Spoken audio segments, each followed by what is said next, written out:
Ação. Tomada 5.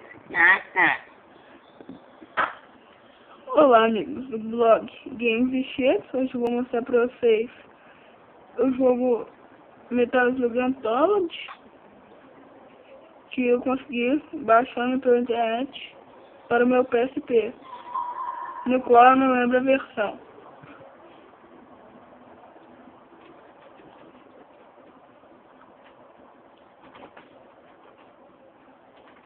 O jogo ele é muito bom, tá completo, tem vários deles. Tem o Metal Gear Solid, Metal Slug 1, o 2, o X, o 3, o 4, o 5 e o 6. Isso daí que é o aniversário de 10 anos, quando o Metal Slug completou 10 anos em 2006.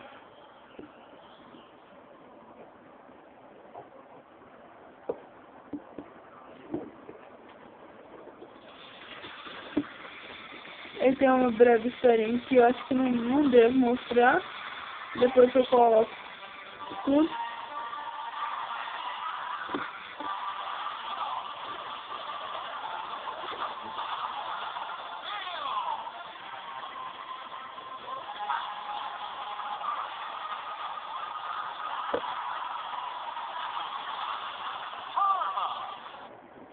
Isso daí é um vídeo, mas eu pulei porque acho que não devo mostrar isso agora. Eu tô aqui só apenas pra mostrar o jogo como é que é. Aí, ó. Esse Metal Slug é o 1, tem o 2, o X que é pra mim o melhor, que eu joguei quando eu era pequeno, o 3, o 4, o 5 e o 6. Eu vou escolher então agora que eu como eu gostava o X. E agora enquanto carrega, todos os jogos lá, 1, 2, 3, 4, 5, 6, o X, estão todos completos, que é antes tinha de PlayStation 1, mas como agora PlayStation 1 já tá muito velho, ninguém usa, então consegui achar pela internet pra usar pra PSP. Eu vou escolher meu personagem, como que eu mais gosto é o Marco, vou com ele.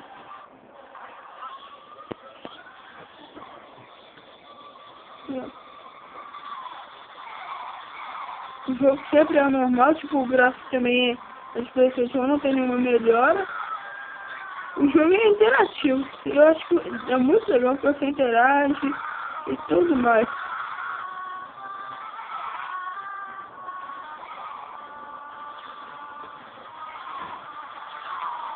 Tipo, aqui, por exemplo, você tem vida infinita e tudo mais. Tem granada, tem várias armas de fogo, shotgun, tem muito. Tem cada chefão muito difícil, quer ver? Olha, eu vou ver se eu consigo chegar.